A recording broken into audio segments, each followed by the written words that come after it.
लो बेटे, ये practice assignment number 2 है। अब आप मुझे ये बताइए कि आपके पास ओपनिंग कैपिटल की अमाउंट कितनी थी जी इसके अंदर? 30,080। ऊपर साइन ज़रूर, ये आदत बना लें कि जब भी लिखना ऊपर आपने अमाउंट साइन ज़रूर देना है, ठीक है? ओके, उसके बाद मैंने आपको कहा था कि हम इसमें फ्रेश कैपिटल के ज़रिए कैश इनफ्लो होता है, ड्राइंग्स के ज़रिए से कैश आउटफ्लो होता है, और हमारे जो प्रॉफिट्स होते हैं ड्यूरिंग द ईयर वो इसमें ऐड होते हैं, and we end up at closing capital. तो द इंफॉर्मेशन गिवन इज़ कि हमारे पास 60,000 का ड्राइंग्स हैं और प्रॉफिट हमें 7,250 का हो चुका है। We don't know what is the amount of fresh capital, आया है भी है या नहीं है, वी डोंट नो। हमें कैसे पता चलेगा? जब हम इसकी इक्वेशन को कंप्लीट करने की कोशिश करेंगे। ओके, तो जब हमने ये इसमें डाटा डाला तो हमें देखा कि 30,000 में से 30,000 ये ना, हाँ 30,000 में से 60,000 तो माइनस करके माइनस की फिगर आ जाएगी, ठीक है? इसका मतलब देयर इज समथिंग यहाँ पर मिसिंग है। ओके, इक्वेशन बराबर नहीं हो रही, तो बैलेंसिंग फिगर कीजिएगा 800। ओके, जब हम बना रहे हैं फाइनेंसिंग एक्टिविटी, तो बेटे फाइनेंसिंग एक्टिविटी में ये कैश इनफ्लो है या कैश आउटफ्लो है? इनफ्लो है। तो आप लिखेंगे कैश फ्रॉम फ्रेश कैपिटल, अंग्रेजी जो मर्जी लिख लें, लेकिन पता चलना चाहिए कि कैश कहाँ से आ रहा है। और इसमें कोई और कैश फ्लो की चीज़ है? ड्राइंग्स। कैश इनफ्लो है या कैश आउटफ्लो है? Outflow. Cash paid for drawings, how much? 60,000। ये चीज़ें लिख देंगे। उसके बाद इसी क्वेश्चन के अंदर नीचे आप आइए, तो कैपिटल के बाद हमें नॉन करंट लायबिलिटी में long term loan from bank नज़र आ रहा है। उसका टी अकाउंट बना लें। आप इस तरह भी कर सकते हैं, आप बैंक लोन का टी अकाउंट बना लीजिए। बैंक लोन ओपनिंग बैलेंस हमें कितना? 9,000 दिया हुआ है। एग्जामिनर इसके मार्क्स देता भी है और ना लिखा हो तो काटता भी है। रुपीस का लिखना, मैं बार बार रिपीट कर रहा हूँ इस बात को। Closing balance 10,000। ओके, अब उसने आपको एक इन्फॉर्मेशन दी है, लोन फ्रॉम बैंक आपने 3,000 का फर्दर रेज किया है। आपको 3,000, अच्छा बाज़ औक़ात ना बड़ा बेबी बन के चीज़ों को देखा करो। 3,000 अगर आपने लोन लिया है तो इसकी अकाउंटिंग एंट्री क्या है डेबिट क्रेडिट में? Cash debit, loan liability credit. Very good. तो इधर आप लिख रहे हो कैश की वजह से लोन लायबिलिटी आपकी क्रेडिट हो रही है 12,000, ठीक है? अब बराबर तो आ नहीं रहा, ये 2,000 इधर बैलेंसिंग फिगर आ रही है, तो क्या हुआ होगा? हमने पे किया होगा, हमने कैश पे किया होगा, हमने वापस कर दी, रीपे कर दिया। दोनों साइड्स बराबर हो गई हमारी।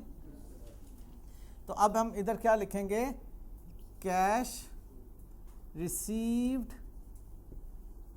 As loan, how much? 3,000।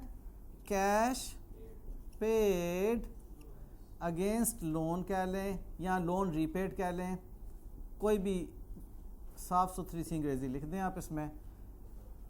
2,000 bracket में लिखेंगे। ओके, अब इससे नीचे आइए, आपको नज़र आते हैं short term loan from family, ठीक है? आपको मैंने कल बड़े डिटेल से बताया था कि हमने ओनर्स इक्विटी और लायबिलिटी के पोर्शन में रहना है इसकी फाइनेंसिंग एक्टिविटी के कैश फ्लोज को वर्कआउट करने के लिए, ठीक है? तो इसलिए मैं तरतीब से नीचे उतर रहा हूँ। क्रेडिटर्स जो हैं इनकी जनरेशन चूँकि ऑपरेशंस की वजह से होती है, इसलिए ऑपरेटिंग एक्टिविटी में ट्रीट होंगे। शॉर्ट टर्म लोन सीधा सीधा इसका टी अकाउंट बनाने की ज़रूरत नहीं है। ओपनिंग बैलेंस 0 था और अब हम 5000 पे आ गए हैं, इसका मतलब है कि ड्यूरिंग द ईयर हमने लोन लिया है। तो यहाँ आप ले लें loan from family 5000 cash inflow. उसके बाद नीचे देखिए बैंक ओवरड्राफ्ट। कल मैंने आखिरी बात आपसे की थी कैश एंड कैश इक्विवेलेंट के बारे में। मुझे पता भी कुछ बच्चों के जहन में कुछ क्वेश्चंस हैं about this cash and cash equivalent that I will discuss today. Interest payable is against the loan. Okay, तो आप ये इंटरेस्ट फाइनेंशियल चार्जेस आप फाइनेंसिंग एक्टिविटी के अंदर लिख दीजिए, लेकिन we need to do a working है। हमारे पास 800 है, ओके, और हमारे पास क्लोजिंग बैलेंस इसका 400 है, और ड्यूरिंग द ईयर हमारा एक्सपेंस नज़र आ रहा है हमें प्रॉफिट लॉस अकाउंट में। अकाउंटिंग एक्सपेंस की अकाउंटिंग एंट्री, एक्सपेंस डेबिट होकर कैश क्रेडिट होता है नॉर्मली, लेकिन जो इंटरेस्ट पेएबल वाली बात है वो पहले ड्यू करेंगे आप। इंटरेस्ट को डेबिट करके इंटरेस्ट पेएबल लायबिलिटी बनाएंगे, बाद में लायबिलिटी को पे करेंगे। ठीक है, तो इंटरेस्ट एक्सपेंस डेबिट करके हमने लायबिलिटी को क्रेडिट किया। इसके पीछे अकाउंटिंग एंट्री क्या है? Interest expense debit and interest payable credit. Okay, और ये अमाउंट उसकी हमें बताई हुई है क्वेश्चन में। 800 कितने हो गए जी? 1600, और ये हमने इसको बैलेंस किया तो 1200 हमने कैश पे किया अगेंस्ट दिस इंटरेस्ट। तो ये बेटे हम इधर लिख देंगे कैश पेड फॉर इंटरेस्ट या फाइनेंशियल चार्जेस व्हाटसोएवर 1200, और इसको हम ब्रैकेट में लिखेंगे। हमारी टोटल फाइनेंसिंग एक्टिविटी का कैश फ्लो कितना हुआ? 15,600। अब आप इसे देखिए 2 और 3 में क्वेश्चन में कोई फ़र्क है कहीं पर? ऊपर बेसिक डाटा में कोई फ़र्क है? नहीं। अदर इंफॉर्मेशन में वो कह रहा है कि फर्दर कैपिटल 50,000 वॉज इंट्रोड्यूस्ड और loan from bank amounting 5,000 was paid during the year. दो चीज़ें डिफरेंट हैं, मैं इसी को अमेंड करने जा रहा हूँ, अटेंटिव रहिएगा। एक तो कह रहा है कि उसने फर्दर कैपिटल की अमाउंट इसमें दी है और ड्राइंग्स की अमाउंट नहीं दी। आइए पहले इसको ट्रीट करें। आप सब मेरे साथ हैं? फर्दर कैपिटल जो उसने रिसीव किया है वो 50,000 का रिसीव किया है जी, ठीक है, और we don't know how much is the amount of drawing. क्या करेंगे? इसको ऐड करेंगे 80,000 एंड 80 माइनस 7,250, सॉरी ये भी प्लस हो रहा है, इसमें से आप इसको माइनस करके यहाँ पे आएंगे। ये ड्राइंग आ गई 39,200, ये ड्राइंग्स किया है। डबल चेक ज़रूर किया करें, ठीक है, डबल चेक इसको आप करें, this plus this minus this plus this is equal to this आ रहा है। वेल, उसके बाद बात आती है हमारी loan from bank 5,000 was paid during the year. वो हमें कह रहा है ये दो इंफॉर्मेशन जो हैं इसमें जो लोन वापस किया वो ये वाली अमाउंट हमें दे रहा है, ठीक है। इसका मतलब क्या हुआ कि हमारी टोटल जो आ रहा है 15 आ रहा है इसका लेजर अकाउंट का, और यहाँ पर बैलेंसिंग फिगर क्या आ रही है? 6,000, ये बैलेंसिंग फिगर आ रही है। Okay, well let's treat it here. हमें फ्रेश कैपिटल कितना आ रहा है जी? अब ये चीज़ें थोड़ी सी चेंज हो गई।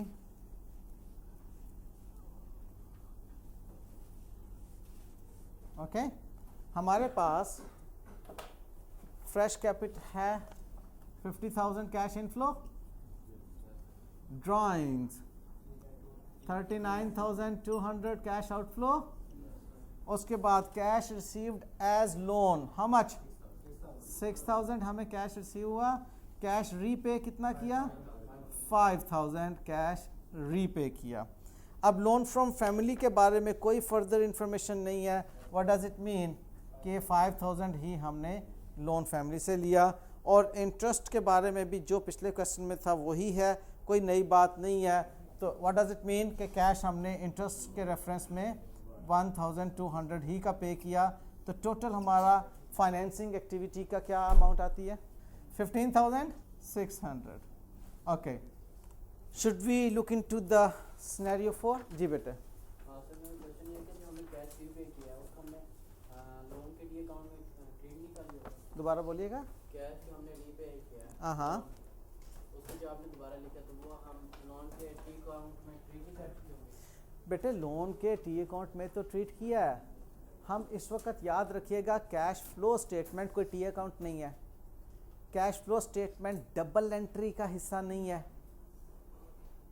कैश फ्लो स्टेटमेंट कोई बुक ऑफ ओरिजिनल एंट्री नहीं है। कैश फ्लो स्टेटमेंट एक analysis of the cash collections and cash payments during the year है। हम अकाउंटिंग को तो छेड़ ही नहीं रहे, बुक कीपिंग को तो छेड़ ही नहीं रहे, डेबिट क्रेडिट को तो छेड़ ही नहीं रहे। हम सिर्फ ये देख रहे हैं कि ड्यूरिंग द ईयर जो कैश रिसीव हुआ, कहाँ कहाँ से रिसीव हुआ, जो कैश पे हुआ कहाँ कहाँ पे हुआ, उसको एनालाइज कर रहे हैं हम operating, investing and financing activity के अंदर। डेबिट क्रेडिट तो उसका हुआ है टी अकाउंट में, वो इधर क्रेडिट हुआ है, कैश अकाउंट को डेबिट हुआ है। ठीक है, हर एक चीज़ यहाँ पर जो मौजूद है वो उसका सेकंड इफेक्ट कहीं ना कहीं मौजूद है। ठीक है, हम कैश फ्लो स्टेटमेंट के अंदर सिर्फ जो कैश वाला पोर्शन है या कैश एंड कैश इक्विवेलेंट से रेलेवेंट जो इंक्रीज या डिक्रीज है उसको हम यहाँ पर प्रॉपर एक्टिविटी के हेड में लिख रहे हैं, जो उससे रेलेवेंट एक्टिविटी है। ये जितना कैश फ्लो है फाइनेंसिंग एक्टिविटी का।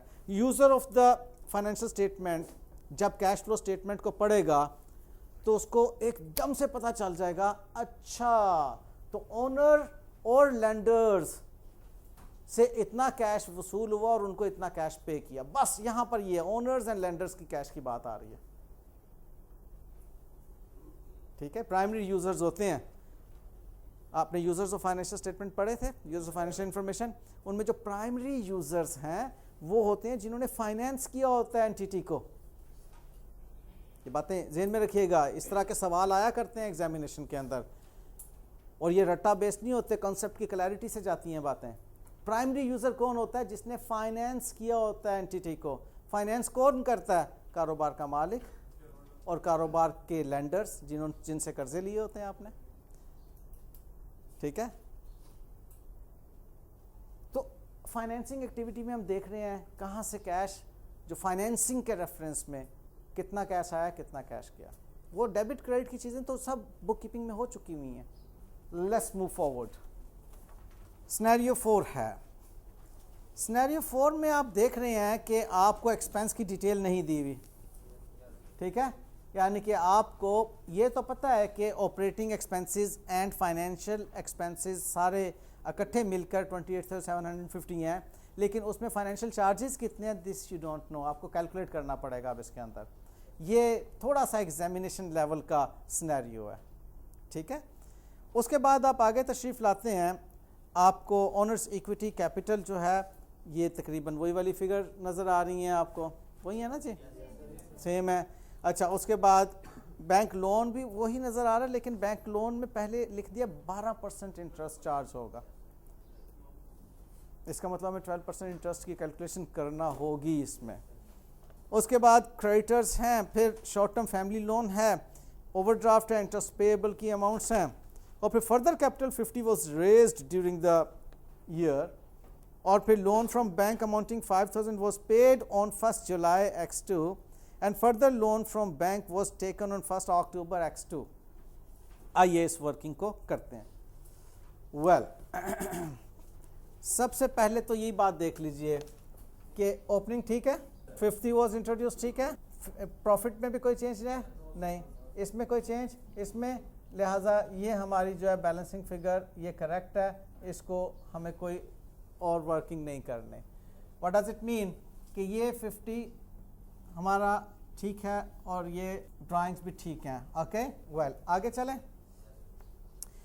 इससे आगे वो बात करता है लोन फ्रॉम बैंक अमाउंटिंग 5,000। अब ये लोन की बात कर रहा है। प्रैक्टिकली हम डेट्स लिखते हैं ना, क्रोनोलॉजिकल सीक्वेंस में अकाउंटिंग बुक मेंटेन कर रहे होते हैं ना, तो डेट्स ज़रूरी होती हैं, लेकिन जब आप just working point of view से कर रहे होते हैं तब डेट्स नहीं लिखते, ओपनिंग क्लोजिंग करके उसको वर्किंग के तौर पे कर रहे होते हैं। नाउ अब यहाँ पे डेट लिखना बहुत ज़रूरी है। 1 जनवरी X2 आपकी जो है ओपनिंग डेट है, ठीक है, जिसमें ये बैलेंस ब्रॉड फॉरवर्ड हो रहा है या ब्रॉड डाउन हो रहा है। BF लिख सकते हैं आप, BD भी लिख सकते हैं। कॉन्सेप्ट इसका क्या है, आपने पीछे से बैलेंस इधर लेकर आए, ब्रॉड डाउन या ब्रॉड फॉरवर्ड, ठीक है, तो इसमें कोई झगड़ा नहीं है। अच्छा, हमारी क्लोजिंग डेट कौन सी है बेटे? 31 दिसंबर X2।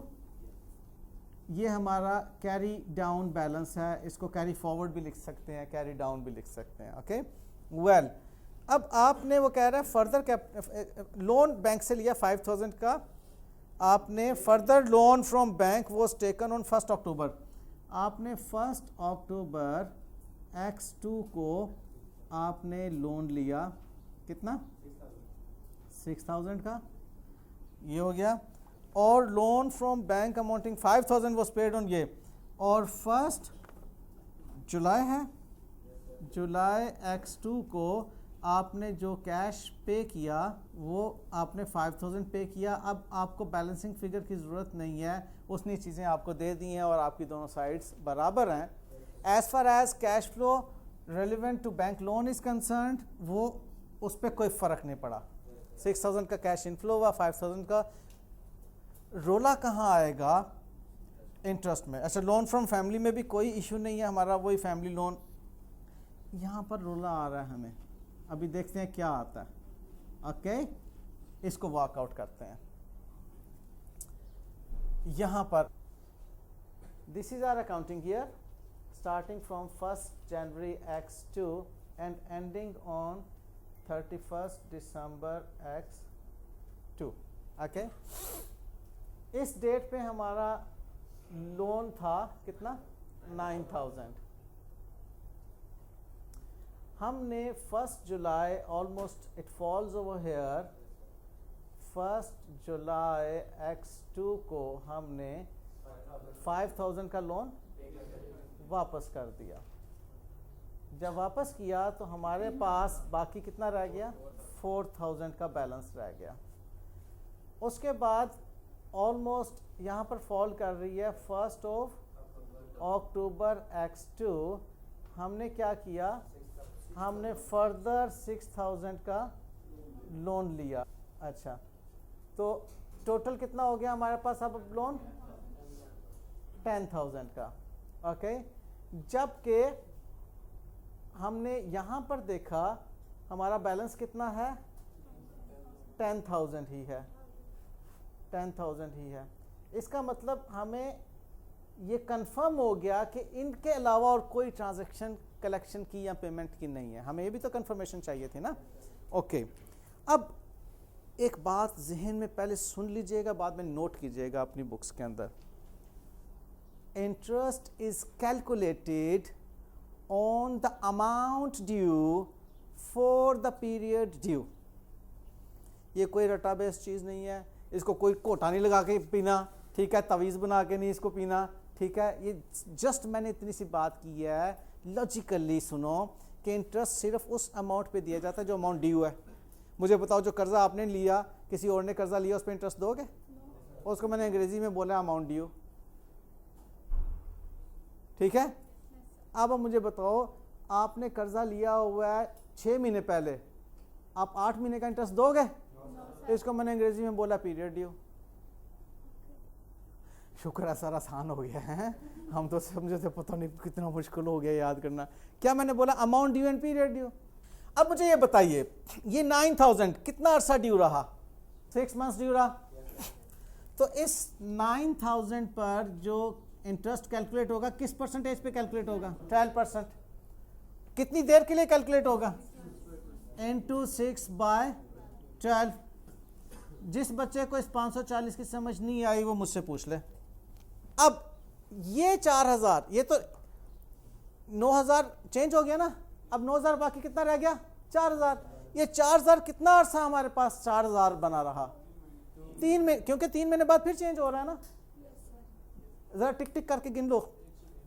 जुलाई पूरा। अच्छा, मंथ में भी ना डबल चेक जरूर किया करो। बाज़ का तो उस मंथ की लास्ट डेट होती है, हम पूरा मंथ उसके अंदर शामिल कर, डेप्रिसिएशन में खास तौर पे आपको इशू आए होंगे, ठीक है। और लास्ट डेट थी, आपने वो महीना उसके अंदर डाल दिया, पता चलो ओए होए यार अच्छी खासी डेप्रिसिएशन आती थी, इस महीने ने गड़बड़ कर दी। बस यही होता है, इतनी मेहनत करके डेप्रिसिएशन तैयार की, रातें लगा के प्रैक्टिस की, कोई गिनती गिने तो 150 क्वेश्चन सॉल्व किया, लेकिन सिर्फ गलती क्या की, मंथ को सही कैलकुलेट नहीं किया। ठीक है, हालांकि वो भी पता था मंथ कैसे कैलकुलेट करना है, मंथ को कितने मंथ की डेप्रिसिएशन कैलकुलेट करनी है, लेकिन वो जल्दी में पैनिक की, हुई हुई हुई हुई। अच्छा कितने, जुलाई पूरा, अगस्त, सितंबर, अक्टूबर को शामिल करने नहीं, सियाने हो गए हो। इसका बेटे 12% टाइम्स कितने महीने, 3/12 कितना आता बेटे, 120। ओके ये ठीक हो गया। अब अक्टूबर आ गया, अक्टूबर में हमारा बैलेंस कितना बन गया ना, 10,000 बना। अब इस 10,000 पर आपने वही 12% अप्लाई करना है। कितने महीने ये 12 आपका बैलेंस 10,000 रहा, एंड तक रहा, एंड तक कोई चेंज तो नहीं आई। तो अब आप क्या करेंगे, 3/12 कितना आता है, 300 आता है। अच्छा अब एक चेक करें, इससे पहले कि आप कहें कि टोटल अमाउंट करें, एक चेक मैं आपको बड़ा पते का बताने लगा हूं। वो ये है बेटे कि ये जो आपके न्यूमरेटर्स हैं इनको टोटल करके देख लें कि ये 12 के बराबर बनते हैं। बस ये चेक है, 12 महीनों का इंटरेस्ट कैलकुलेट करना था ना, ये चेक लगा दें आप आखिर में कि जी मैंने पूरे 12 महीने का, कहीं पर अगर कोई महीने गलत हुए होंगे तो यहाँ पे पकड़ा जाएगा। अच्छा अब बताओ, अब हमें टोटल इंटरेस्ट कितना बनता है, 960 का हमारा टोटल अमाउंट ऑफ इंटरेस्ट, और इंटरेस्ट एक्सपेंस की अकाउंटिंग एंट्री क्या बनती है, 960 से इंटरेस्ट जो है एक्सपेंस डेबिट और लायबिलिटी पेएबल क्रेडिट, और ये बनता है 1760, इससे किया तो 1360। अब बेटे जान आप आ जाइए अपने कैश फ्लो की तरफ, कि कैश कितना गया इसमें, कैश कितना पे हुआ, 1360, 1360, और ये मेरे बेटे हमारी आ गई कैश फ्लो के अंदर इसकी अमाउंट। अगेन एनालिसिस कर रहे हैं, डेबिट क्रेडिट हो चुका हुआ उसका, ये एनालिसिस अब हम उसका फर्दर कर रहे हैं कि फाइनेंसिंग में लिखें कि ऑपरेटिंग में लिखें कि इन्वेस्टिंग में लिखें। ठीक है, इसका बेटे टोटल पहले बता दो, पहले मुझे क्या बनता है टिक टिक करके, 440।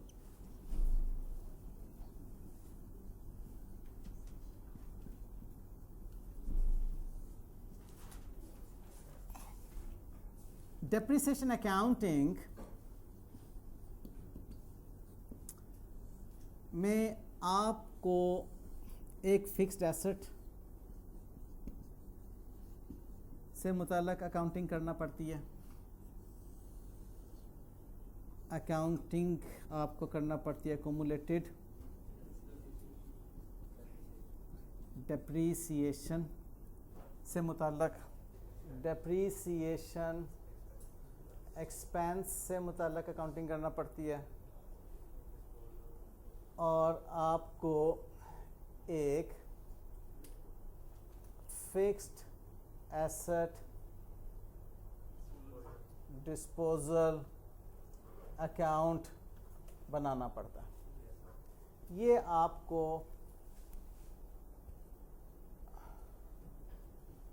बुनियादी तौर पर 4 लेजर अकाउंट्स बनाना पड़ते हैं। ठीक है, एक सिनेरियो आप लोग मुझे हेल्प कर रहे हैं, हम जो खेल खेलने जा रहे हैं ना, आप लोग मुझे हेल्प करेंगे कि किस जगह पर क्या अमाउंट लिखूं। ओके, याद रखिए कि इस वक्त मैं डेबिट एंड क्रेडिट में हूं, इस वक्त मैं कैश फ्लो नहीं पढ़ा रहा, कैश फ्लो की कोई चीज़ नहीं है इसके अंदर, सिर्फ डेबिट एंड क्रेडिट आपने बैलेंस करके चलना है। ओके, बिस्मिल्लाहिर्रहमानिर्रहीम। फिक्स एसेट का ओपनिंग बैलेंस किस साइड पर, डेबिट साइड पर।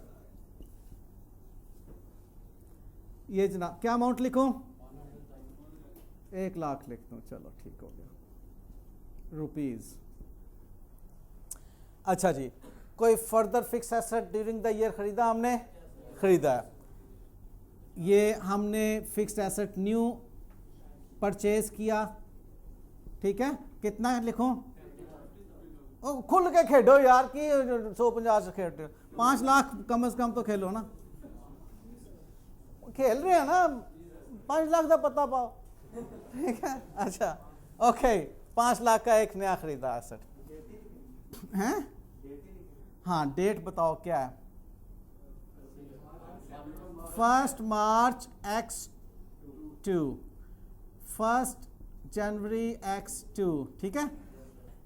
उसके बाद आपके पास कोई डिस्पोजल हुई आपकी?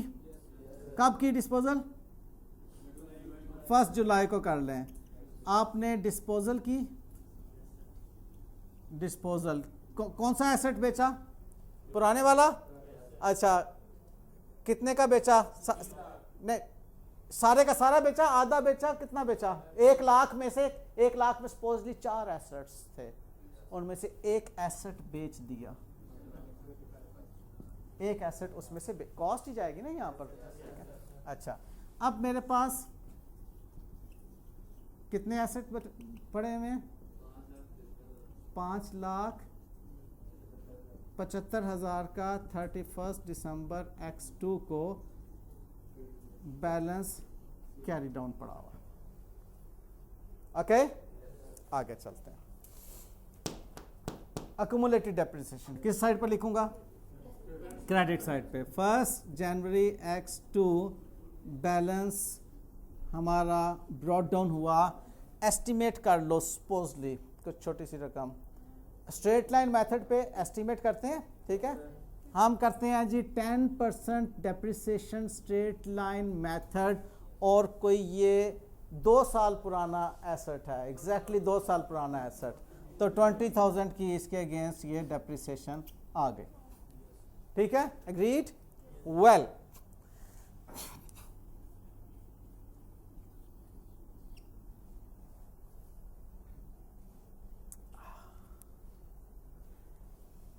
ये जो एसेट आपने ये जो बेचा एसेट 1/4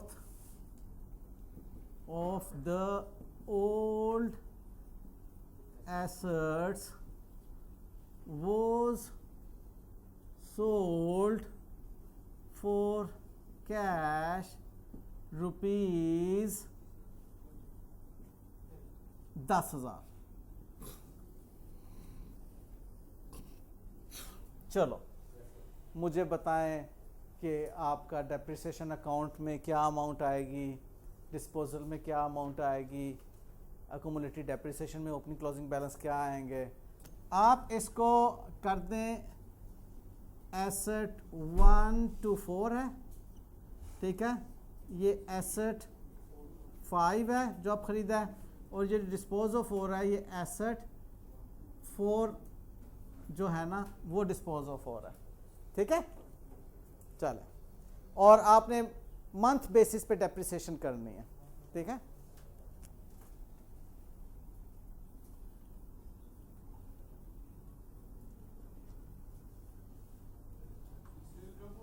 यहां पर आप टाइमलाइन बनाइए, तो ओपनिंग डेट पे आपके पास एसेट की कॉस्ट क्या थी? 100,000। ओके, क्लोजिंग डेट पे आपके पास एसेट की कॉस्ट क्या है? 600,000। आपकी एक चेंज आ रही है 1 मार्च को,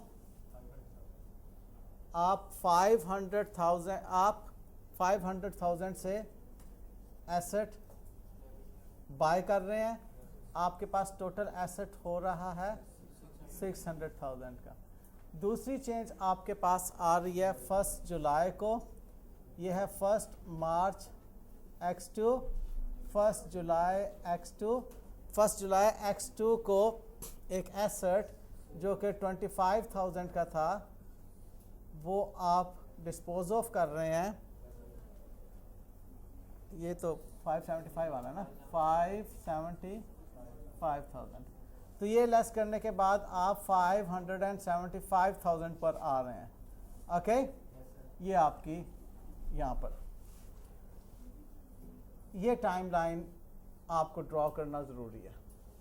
पहले तो टाइमलाइन ड्रॉ कर लें ताकि पता चले कि अब बाकी मानदा एसेट पे कितनी डेप्रिसिएशंस कैलकुलेट हो रही हैं। ठीक है, and all this is logical, इसमें कोई ऐसा नहीं है कि कोई मुश्किल बात है। ओके आप लोग मेरी हेल्प करेंगे। ओके वेल सबसे पहले तो आप ये देखिए कि जो एसेट आप डिस्पोज ऑफ कर रहे हैं 25,000 की कॉस्ट का एसेट, ठीक है, इस 25,000 की कॉस्ट का एसेट कितनी एक्यूमुलेटेड डेप्रिसिएशन इसकी यहाँ से बाहर निकल रही होगी। ठीक है, उसका सबसे पहले आसान तरीका, आपने इसको पहले भी जिस तरीके से पढ़ा है वो भी अच्छा ही होगा, लेकिन मैं आपको एक बड़ा सादा तरीका बताने जा रहा हूँ कि जो एसेट डिस्पोज ऑफ किया जा रहा है वो जितना अरसा आपके पास ड्यूरिंग द ईयर उसने स्टे किया उसकी डेप्रिसिएशन देखिए क्या है। आप वर्कआउट करने जा रहे हैं depreciation for the asset disposed of. ठीक है, आपने जैसे डिस्पोज ऑफ किया उसके डेप्रिसिएशन, उसमें डेप्रिसिएशन, बल्कि इसको आप कहेंगे accumulated depreciation on 1 January X2 उसकी कितनी है। सबसे पहले तो इसको मालूम कर लें कि उसकी एसेट की जो एसेट डिस्पोज ऑफ करने जा रहे हैं आप, उसकी accumulated depreciation on the opening date कितनी बनती है। ये बहुत सादा सा सिंपल क्वेश्चन था। इसमें हमने देखा कि वो एसेट जो है 2 साल पहले ख़रीदा था, स्ट्रेट लाइन मेथड है, और एग्जैक्टली उसकी जो डेप्रिसिएशन 1/4 ही बनेगी जो उसकी total opening balance of depreciation है। तो वो कितना बनती है आपकी जी 5,000। ठीक है, कैसे आपने अगर कैलकुलेट भी करना है तो कैलकुलेट भी कर लें कि 1 लाख में से 1/4 एसेट जो कि कितने का 25,000 का बनता है, वो अगर पीछे 2 साल डेप्रिसिएट हो चुका है उसकी 1 साल की डेप्रिसिएशन कितनी है 2,500। तो 2 इयर्स की डेप्रिसिएशन उसकी कितनी होगी 5,000। इस पर आपको कोई इशू नहीं होना चाहिए। ये मैंने 5,000 क्या कैलकुलेट किया है, जो एसेट मैंने डिस्पोज ऑफ किया है, जो एसेट मैंने डिस्पोज ऑफ किया है 25,000 का, उस पे ओपनिंग डेट पे कितनी डेप्रिसिएशन थी। अब डेप्रिसिएशन एक्सपेंस भी इसको कह सकते हैं और चार्ज भी इसको कह सकते हैं। ड्यूरिंग द ईयर, ठीक है, कितने महीने हमारे पास रहा ये एसेट 6 मंथ्स, इसकी डेप्रिसिएशन। अब चूंकि स्ट्रेट लाइन मेथड है इसलिए वो कोई इसका रिड्यूसिंग बैलेंस निकालने की ज़रूरत नहीं है हमें। ठीक है, हमने क्या किया, वही वाला वो 25,000 का एसेट, 25,000 की कॉस्ट का एसेट 10% डेप्रिसिएट हो रहा है और 6 मंथ्स के लिए डेप्रिसिएट हो रहा है। कितना 1,250। ये इसकी इस साल की डेप्रिसिएशन बनती है 6 मंथ्स की 6,250 टोटल बनती है। अब यहाँ पर आइए, ये ओपनिंग बैलेंस किस डेट का है 1 जनवरी का। इसका मतलब है कि इसमें 5,000 तो मौजूद है लेकिन अभी 1250 इधर मौजूद नहीं है। 1250 की अकाउंटिंग एंट्री कर लें। 1 जुलाई X2 को अकाउंटिंग एंट्री इसकी क्या है, depreciation expense debit and accumulated credit 1,250। अब जब ये हो चुका तो अब आप एक और काम फौरी तौर पे कर लीजिए कि 1 जुलाई X2 को एसेट डिस्पोजल में आप इसको ट्रांसफ़र कर दीजिए 6,250। अब एसेट डिस्पोजल अकाउंट में 1 जुलाई X2 को आपका फिक्स्ड एसेट जो आ रहा है डिस्पोजल में वो क्रेडिट हो रहा है, एसेट में क्रेडिट हो रहा है और डिस्पोजल अकाउंट में डेबिट हो जाएगा 25,000 से। एग्रीड।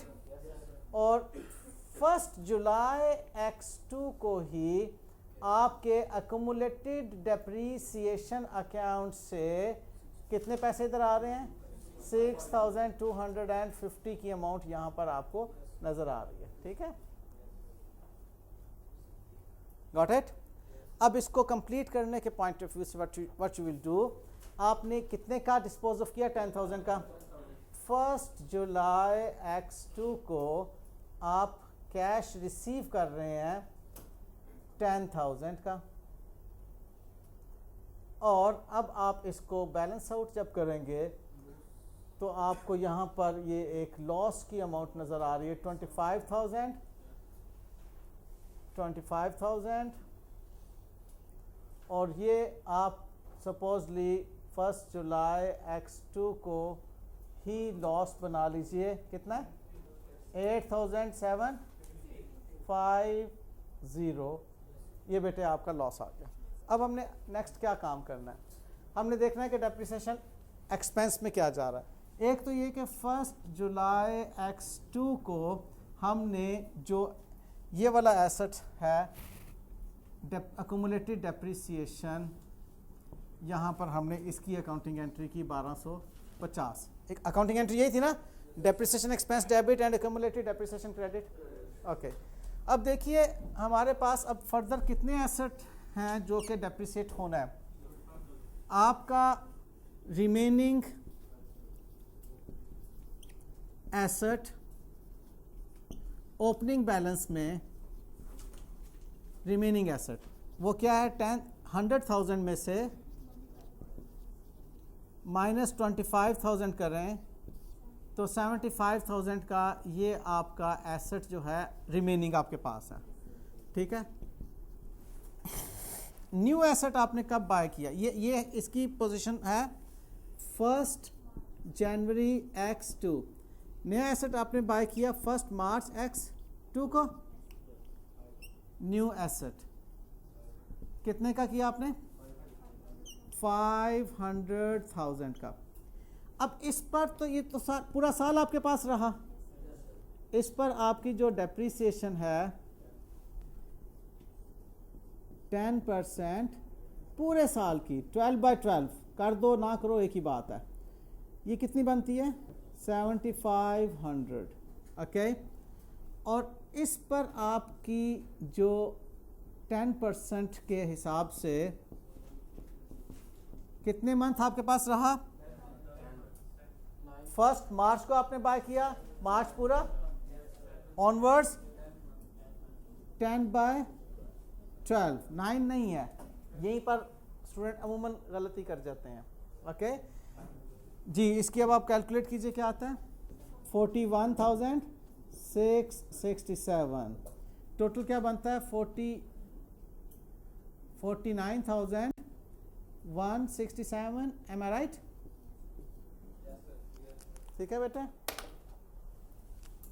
अब ये वाली जो है इसकी अकाउंटिंग एंट्री क्या होगी, आपका डेप्रीसिएशन एक्सपेंस क्रेडिट, ये अब आपकी 31 दिसंबर X2 को एक्यूमुलेटेड डेप्रीसिएशन की वजह से 49,167 expense debit, and 31 December X2 को डेप्रीसिएशन एक्सपेंस की वजह से 49,167 इधर क्रेडिट। आप मुझे बताइए ये बात भी ग्रिप में आ गई है, इसकी जो डेबिट क्रेडिट है वो क्या है, depreciation expense debit and accumulated depreciation credit. ठीक है, 49,167, 49,167, got the point? Okay, well यहाँ तक बातें ठीक है।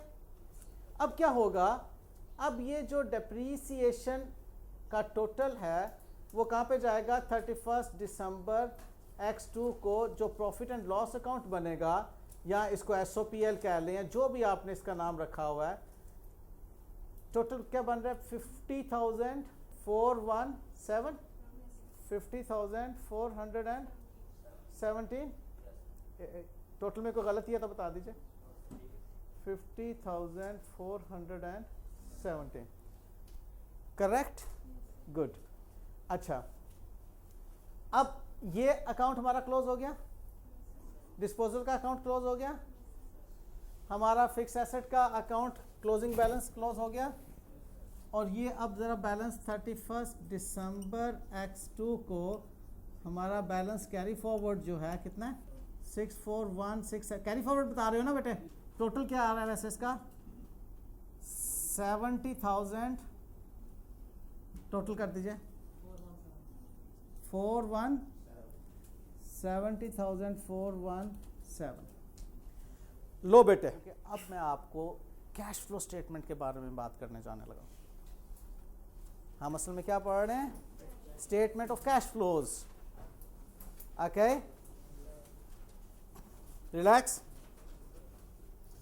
मुझे अब आप ये बताइए, मैंने आपको स्टेटमेंट ऑफ कैश फ्लोज के जब कल लेक्चर दिया था, एक डायग्राम से ड्रॉ की थी, उसमें मैंने आपको बताया था कि जो नॉन करंट एसेट्स से रिलेटेड कैश फ्लोज होंगे उसको हम किस एक्टिविटी में लिखेंगे, इन्वेस्टिंग एक्टिविटी में लिखेंगे।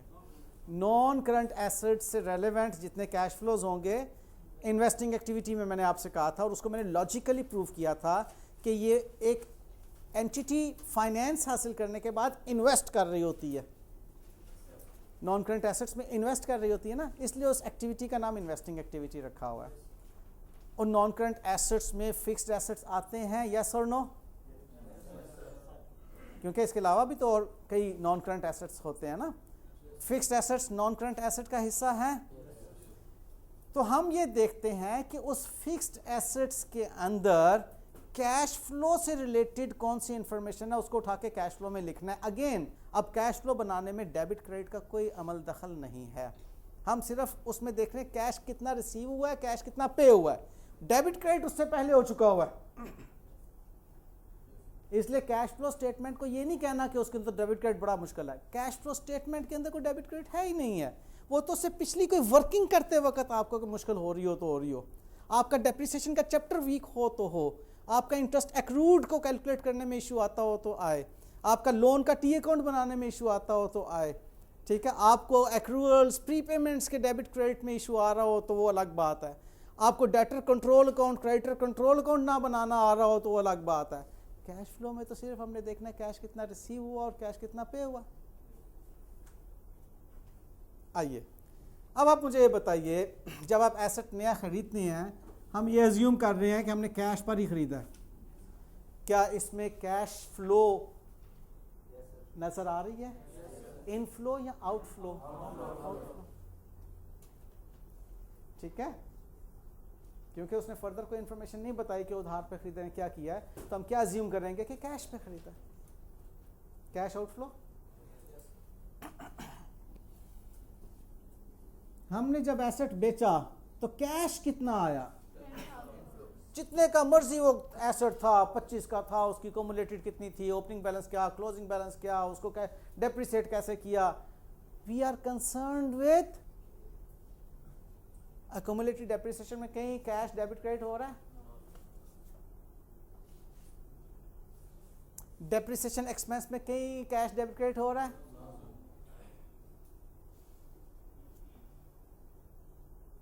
तो हमारी जब इन्वेस्टिंग एक्टिविटी का एनालिसिस हो रहा होगा तो हम उसमें कैश इनफ्लो कितना लिखेंगे, against disposal of a fixed asset, बस इतना ही लिखेंगे। और आउटफ्लो कितना लिखेंगे, against purchase of a fixed asset. लेकिन इतना सा लिखने के अगेंस्ट सर सारी डेप्रिसिएशन की अकाउंटिंग ने जो है ना वो खंगाल मारा हमारे दिमाग को आज, ठीक है। तो स्ट्रॉन्ग क्या चीज़ करनी है, basics of debit and credit. जो मैं सारी ये सिनेरियो बनाया है, ये मैंने क्यों इस वक्त ये डेप्रिसिएशन के सिनेरियो में आपको लेकर आया हूँ कि आप क्लास से बाहर निकल के ये ना कहें कि कैश फ्लो मुश्किल है, आप ये कहें कि यार काश मैंने डेप्रिसिएशन को बहुत अच्छे तरीके से पढ़ा होता तो मुझे कैश फ्लो में इशू करना आता। काश मैंने एक्रूवल्स बहुत अच्छे तरीके से पढ़ी होती तो कैश फ्लो में कोई इशू ना आता। काश मैंने डेटर्स कंट्रोल अकाउंट, क्रेडिटर्स, अभी उसके इश्यूज आने हैं डेटर्स कंट्रोल, इसलिए उसको रिवाइज कर लेना जब मैं ऑपरेटिंग एक्टिविटीज़ करवा रहा हूँ। तो डेटर्स पढ़े हुए ना, debtors control, creditors control account, उसके रोले आने हैं। अभी आपको ये मार्कअप मार्जिन में भी मैंने उलझाना है आपको थोड़ा सा। ये सारी चीज़ें इसलिए नहीं है कि कैश फ्लो का हिस्सा है, नहीं, कैश फ्लो तो सिर्फ कैश रिसीव्ड एंड पेड है, उससे पीछे वर्कआउट करना पड़ रहा होता है आपको, कुछ चीज़ों को रिवर्स वर्किंग में लाना पड़ता है, कुछ फॉरवर्ड वर्किंग है आपकी, ठीक है, लेकिन आपको बड़ा अटेंशंस के साथ वर्कआउट करना होगा। Okay, that's great, thank you very much, that's all for the day.